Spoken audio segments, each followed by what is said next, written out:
یا ایھا الذین آمنوا لا تکونوا کالذین کفروا وقالوا لاخوانہم اذا ضربوا فی الارض او کانوا غزا لو کانوا عندنا ما ماتوا وما قتلوا،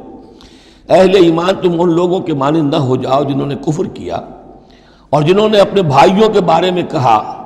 جبکہ وہ تھے زمین میں سفر پر نکلے ہوئے یا کسی جہاد میں شریک تھے، اگر وہاں وہ ان کا انتقال ہو گیا، لو کانوا عندنا ما ماتوا وما قتلوا، کہ اگر ہمارے پاس ہوتے تو نہ مرتے نہ قتل ہوتے۔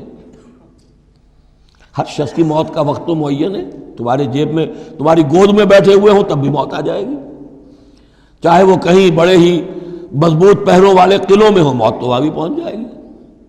تو تم ان لوگوں کی طرح کی باتیں نہ کرو، یہ تو کافروں کی طرز کی باتیں ہیں، اگر ہمارے پاس ہوتے، اگر جنگ میں نہ جاتے تو بچ جاتے، یوں ہو جاتا تو یوں ہو جاتا، یہ ساری باتیں در حقیقت جیسے ایک حدیث میں آتا ہے، حضور نے فرمایا ان کلمۃ لو تفتح عمل الشیطان، یہ لو کاش یوں ہو جاتا، کاش ایسے ہو جاتا تو یوں ہو جاتا، یہاں سے اس کلمے ہی سے شیطان کا عمل شروع ہو جاتا ہے۔ جو ہوا اس لیے ہوا کہ اللہ کو اس کا ہونا منظور تھا، اس کی حکمتیں اسے معلوم ہیں، آپ اس کی حکمت کا احاطہ نہیں کر سکتے۔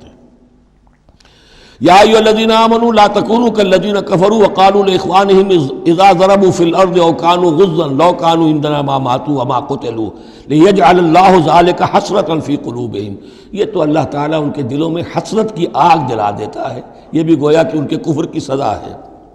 واللہ یحیی و یمیت، اور دیکھو اللہ زندہ رکھتا ہے اور وہی موت وارد کرتا ہے۔ واللہ بما تعملون بصیر، اور جو کچھ تم کر رہے ہو اللہ اسے دیکھ رہا ہے۔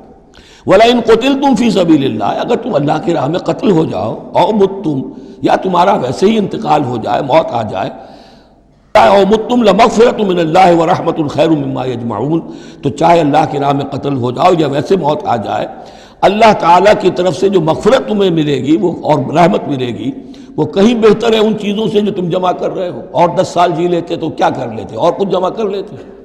اللہ تعالیٰ نے شہادت کی موت دے دی، اس سے بڑی اور تمہارے لیے شہادت کون سی ہوگی؟ وَلَئِن مُتُّمْ أَوْ قُتِلْتُمْ لَإِلَى اللَّهِ تُحْشَرُونَ، اور چاہے تمہیں بستروں پر موت آئے، چارپائیوں پر جان نکلے، اور چاہے تم قتل ہو، ہر حال میں تمہیں بہرحال اللہ کی جناب میں جمع کر دیا جائے گا، گھیراؤ کر کے تمہارا وہاں لے جایا جائے گا، آخری منزل تو وہی ہے۔ فرق کیا ہے کہ بستر پر پڑے ہوئے دم توڑ رہے ہیں یا یہ کہ میدان جنگ کے اندر شہید ہو گئے۔